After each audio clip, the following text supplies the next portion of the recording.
We're on with Alyssa Merrill, who's with flowerandtonic.com, and she is my go-to CBD specialist. And she's also the one who suggested that we do cannabinoid medicine on Mondays. So now you know how we got to this point. There we go. Awesome. All right, so you'll hear from me. I'll ask you some questions. You'll also hear from Alyssa. But Okay. I do want to talk a little bit about your Elevated Healing, which is a nurse-founded company. Tell us a little bit about what you've been doing in Vermont with Elevated Healing. Sure. So with Elevated Healing, I've been working with families who are looking for alternative treatments for their children that may be suffering from some chronic conditions like autism, treatment-resistant epilepsy, some maybe mental behavioral issues such as anxiety, depression, ADD, ADHD, also cancer, and another condition called PANDAS. So it's parents who are looking for alternative treatments because most of these parents are pretty much at their wits' end with a lot of treatments that they have gone through with their children, and just the conventional keeps failing them, and they're looking for other support. So then when they look for, medical cannabis or CBD per se, I help navigate them through that world of all of it, teaching them what it's about, how it can help, and coming up with a treatment plan for them. See, and this is exactly what we were talking about, Alyssa, with before Vanessa came on, is the challenges of being a parent and having children and going through that process, that frustration process where you go to a medical doctor, my son or my daughter is overly active, or they're just kind of sullen or whatever all the time, whatever the symptoms are. And of course, doctors are not going to sit there and say, well, I think you need medicinal cannabis. They're going to try and prescribe to you a Western medicine drug that someone like Alyssa would have sold to them over the years. Well, they don't. I think we have to be fair. That's all that they are trained on, right? For the most part. And that's what they know. It's where, I feel, yes, you know how I feel about that. I respect where doctors are coming from, but I'm grateful for people like Vanessa who can bridge the gap, because there's a good middle spot that no one's really hanging out in, And I think that, this is a good opportunity to bridge it the right way, because I think Vanessa is speaking the right message. And I have to say, I don't share this often because I get teary-eyed, but my what started me with this company was I saw a little girl on my daughter's soccer team. She was 4. She was diagnosed with brain cancer, and it was just horrible. Just the experience watching it, it's horrible. And I went to a dispensary. I just gotten my card, and she needed to gain a tiny amount of weight to be eligible for a last ditch effort, clinical trial. And I was like, they were putting money in her pockets, and just to make her look like she gained weight. And I was like, all she needed was maybe THC could have stimulated her appetite. Kids need to eat. People who are going through chemo, I'm a little now sold on the whole, food is everything. And it is. I never really believed that, to be quite honest. And I just think that we have to get better at talking about the science. And I'll let you, Vanessa, I'd love to go to you. Who's referring patients to you? How are people finding you? Yeah, so it's still really big work in progress, because unfortunately, talking about cannabis still has that stigma around it. So it's really coming by word of mouth, whether it's other nurses that I work with that know what I'm doing, and they know friends of friends, or, they hear what I'm doing and they're talking about it, and parents are getting interested in it. It's also reaching out to a lot of other people who just may seem like they have an interest in it, and just getting my name out there. I'm also trying to develop courses for parents who want to explore this, but they're still very trepidatious about it and don't just want to go straight to the source and put their child on CBD or some form of cannabis, just so they really better understand, as you already touched upon, the science behind it. Because parents that are in these areas, whether it's a child with autism, treatment-resistant epilepsy, cancer, all these parents are highly educated. They're doing the research. They want to know the information. And because it's their child, they want to make sure that they have the right information. And if I can provide that and give them, an arsenal full of information, that they can feel confident that they're making the right decision for their child. And also they really become the master of the information, that they essentially go and teach their clinicians that are taking care of their children about this as well, and help advocate for it as well. And like you said, I'm not, physicians, unfortunately, there's a lot of people and nurse practitioners in this area that don't know this because it's not taught to them. So it's not their fault. They are doing what they're trained to do. And that's, here you have a symptom, here's a medication to help with that symptom. And we're not really looking at a holistic approach because that's just not the way they were taught. But hopefully with time, the endocannabinoid system is something that becomes part of these medical school curriculums, nurse curriculums, so that people really see and understand all the science behind this. I do know that there's plenty of universities, accredited universities and colleges that are now adopting curriculum based on cannabis. And by the way, this would be in classroom, in labs, not necessarily at night. You get my drift. Bottom line on this is, I want to ask you, Vanessa, are parents coming to you still as a last resort? Are they like, have they tried the Western side and then they're frustrated, so then they come to you? Or are you finding some that are like, I've heard a lot about this stuff helping my child with these kind of symptoms? Are you finding any more parents that are willing to listen to what you have to offer as opposed to just coming to you as a last resort? Currently, I'm still getting a lot of parents where this is a last resort line of therapy for them, where they've tried everything and they've done a lot of research. Not the parents that are using this as a first line or a second line. But I think with time, as we see more states legalize and this just becomes more of a proponent on with a lot of people, we're going to see it become more of a first line. But I think that's going to take time, because I think we need to see a lot of practitioners as well with dealing this with a first line therapy as well, or in combination with conventional and cannabis as a first line. But I think it's going to be a work in progress. So still, unfortunately, it's a last line for a lot of parents. What is the first line for autism? I used to sell stimulants, and yeah, autism, there isn't. There isn't. A lot of it has to do with therapies. And then also really for those who are severely autistic, there really are two medications that are more on the psychotic side, the antipsychotics that are used.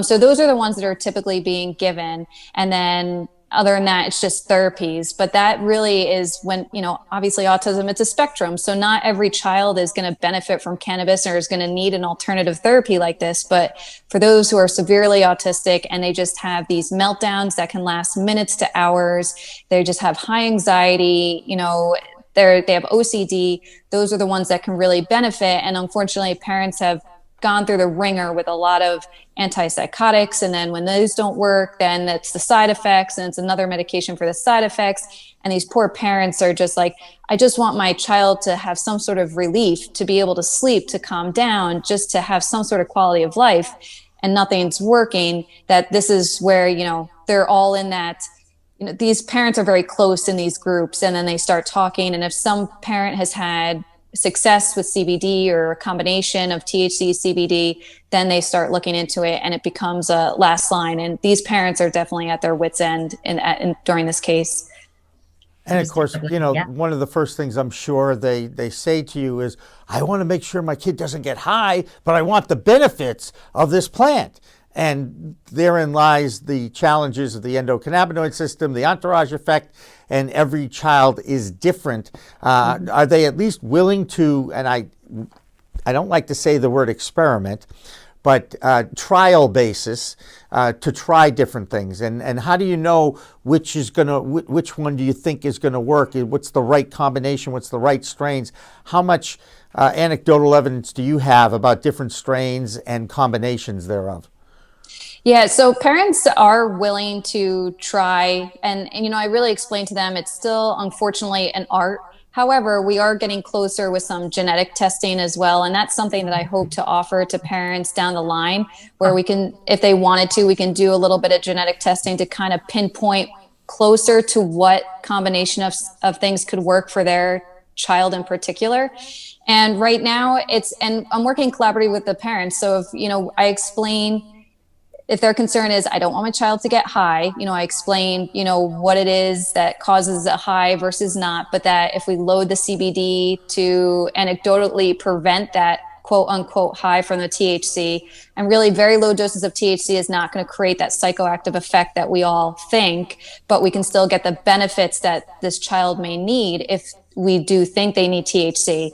But really, we look at the symptoms that we're trying to help and quell, and then we really look at the variety of cannabinoids that we have out there and figure out, whole plant is really what we want to work. So we have what you had mentioned, that entourage effect, and really be able to hope that we can get some relief. But the parents do understand that it's still an art and it's a trial and error, and they're pretty welcoming to that. They've already kind of had to go through that route already where a lot of things weren't working and they're still trying to figure it out. So I would say a lot of parents are pretty patient with that and pretty hopeful. So how great is it? I have to say, it's the best when you get, there's a brand, it's called Love Eights, and he uses we had a friend who was looking for something, she was in California, and he made a product. Typically it's a CBD plus terpene for focus, and he made just the terpene. And she called me, the happiest person. If your kid has ADD and you're sending them to school, it's still hard, but if they have ADD and you're home with them, I have 3 locked in the basement, it's really hard. They don't have ADD. I'm tired of them. So I honestly, there are a lot of, it's now that you don't know, but now I'm like, what the heck? Why weren't more people using just terpene alone? So that's my next question to you is, my eyes have opened to genetic data. That was the first thing that really made me say, maybe it made me question a little bit of what I need from a lot of what I need from the pharmaceutical industry, because that told me that 1/3 of all drugs are never going to work for me, no matter, I could take them all day long and never going to work. So what other kind of alternatives, aside from cannabis, are there any other plant therapies, do you use terpenes for anything, or what else can you use with kids before going to cannabis if people have concerns? Yeah, so it is. Few companies are starting just to use terpenes. The THC, it's not a first line unless I really think there's a child that just has a lot of behavioral things that maybe CBD is just not going to work. But what I try to do is, even with the full spectrum CBD, I try to make sure, depending on what products I may recommend to a family, is I really make sure that there's a very strong terpene profile within that, because that's where they're going to get a lot of the benefit in addition to the CBD. Right. Without a terpene profile, I really don't think that you're going to see not much of an effect. As for some people, it may actually work, but it's going to be very few. But to get that whole plant, really important. And then the THC, if we do that for a while and it's not working, even with titrating it slowly over time, and we just still are seeing very little benefit, then that's when we talk about doing a little bit of THC on top of it. But other than that, I really believe in the terpenes. The terpenes are very powerful. It's something that I feel like doesn't get enough attention. But anybody who's in this industry knows that terpenes are really important. And that's something that parents don't know about. All they hear is THC, CBD. Right. That's it. Right. They don't hear about CBG, CBN, CBA, THCA, let alone, THCA works better than THC in a lot of cases. Yep. So there's a lot of things out there. And that's what I try to teach parents, to let them know, hey, this is not just about THC. This is not just about CBD. This is really something, and this is why this works.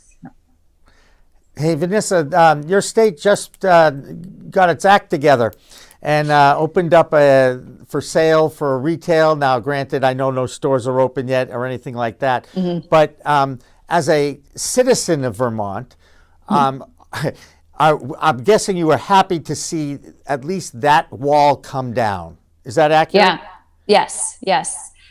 So Vermont has been pretty proactive when it comes to cannabis, both just access to medical marijuana, and just allowing the legalization of marijuana in general, and now this. So this is a huge movement for the state, but we knew it was going to be coming down the line anyway. So it's great though.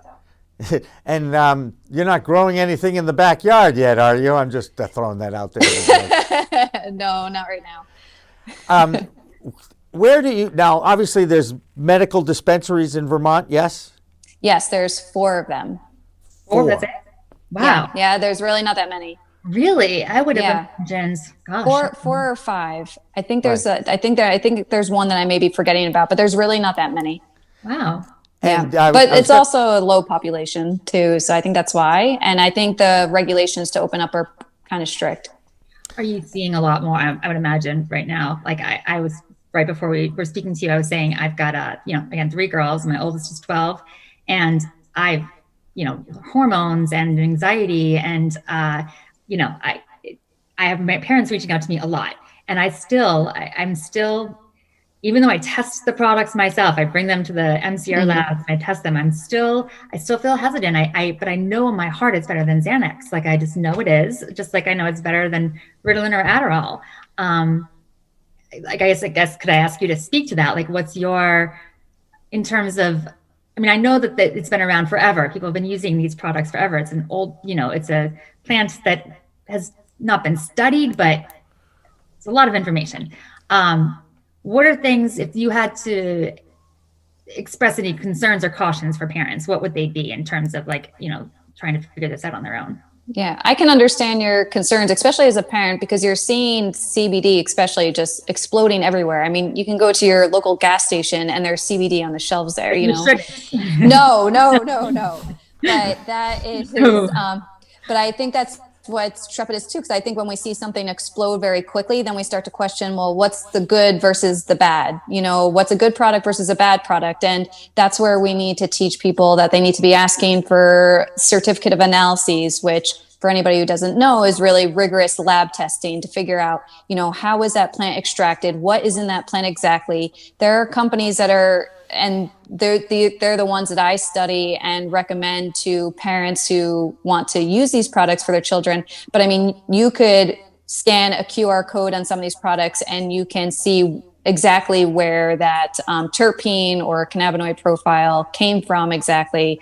And there are a few places that do have some rigorous testing. So it's teaching parents, like, we want to look for whole plant. We want to make sure that the product is tested. It should be organic. To really make sure you're getting the best product possible before you give it to your child. And I do suggest to parents too, that if you're still afraid to give it to your child, then if you're okay, you try it yourself. But they have to remember that sometimes how they feel with it may not be how their child feels with it, because all of us react differently to things. Right. Well, I have to say, excuse me. I took it a step further in terms of COAs, and because sometimes they don't match, they often don't match. So I feel like people have a security in that too. So I appreciate what you're saying about having parents try first. Right. Yeah. You mentioned a condition, Vanessa, PANDAS, or PANDAS. Can you explain what that is? Yeah, so that is a term that actually stands for pediatric autoimmune neuropsychiatric disorders. And it's actually there are symptoms that they're usually OCD and tics that develop in children after a streptococcal infection or a strep infection. So that could be strep throat or scarlet fever. So these children go from being normal, then they fall ill with a strep infection or something like scarlet fever. And then after that, now they develop a severe case of OCD, and some of them tics, or some of them a combination of both. So they're actually finding that it can resolve over time with certain treatments, conventional treatments, but there are actually more studies are actually being done and seeing that cannabis actually is helping with that as well.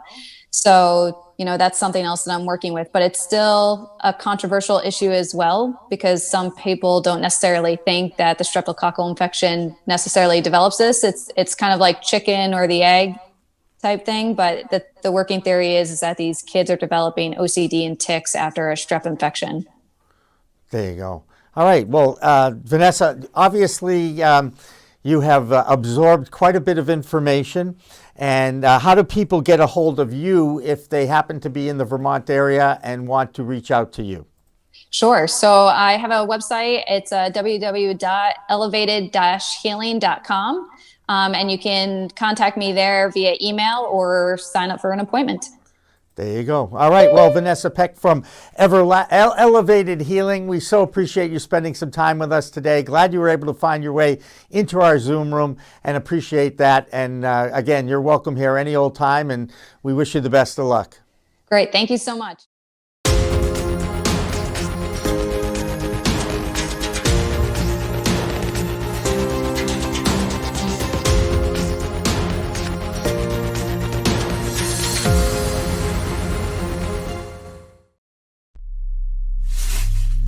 We are Pro Cannabis Media.